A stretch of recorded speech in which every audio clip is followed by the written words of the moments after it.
Good morning, friends. We're having a lot of fun on this Friday here with Up with KREM. Thanks for joining us and joining in all the fun. I'm Tim Pham. Can you tell we have the Friday vibes? We do. Nicole has the giggles too. We're happy. It's Friday. The clock tower is even matching us. Look at this. This is and coordination. Brandon T. We can't forget about Brandon T. Nice. He's like out there singing. He's doing wonders out there. He's my favorite part of the show every single morning. We should talk about the weather though, I guess, because that's what we have scheduled to talk about. We have nice dark morning still. We're still 30 minutes away from sunrise. We'll see if the sunrise is even close to as pretty as yesterday's. I doubt we can even come close to how beautiful it was, but we can try. 33 degrees now, a little bit warmer here in Spokane. It was 32 all morning long. Temperatures across the region, most of us in the 30s. Coeur d'Alene just still barely hanging on in the 20s.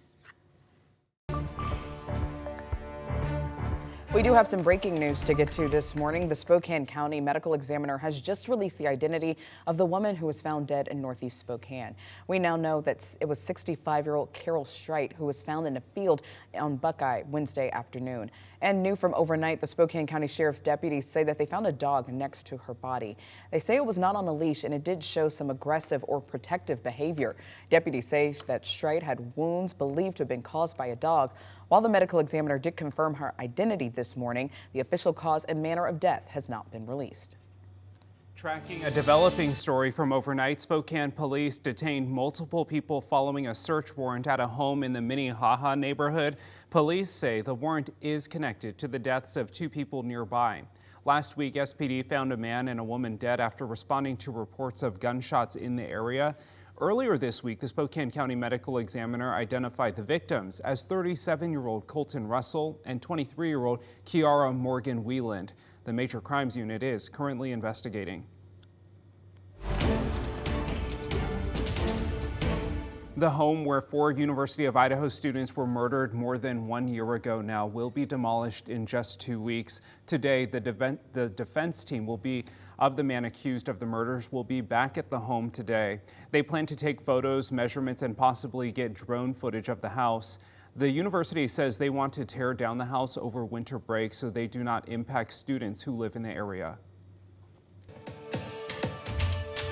Today, North Idaho College President Nick Swain is expected to be in court. He's asking the court to make the college turn over an investigative report. Now, Swain says that this report involves allegations against him by another employee at the college. According to our news partners at the Coeur d'Alene Press, that petition was filed on November 17th. It says NIC violated Idaho public record laws by denying Swain's request for a copy of the report. Happening today, the Washington State Supreme Court will discuss whether or not to intervene in the case involving the Pac-12 conference and who controls its future. Right now, as it stands, based on a lower court's ruling, Washington State and Oregon State universities have sole control of the Pac-12 Board of Directors. So we will let you know as soon as the Washington State Supreme Court makes a decision whether or not they will take this up. So be sure to download the KREM 2 app. We will send you a push notification when we find out what happens. Meanwhile, Washington State football released its 2024 schedule. Of course, Washington State and Oregon State are moving on as the conference are teaming up with the Mountain West Conference for a scheduling agreement. As part of the agreement, WSU will essentially have 6 conference games against Mountain West school teams.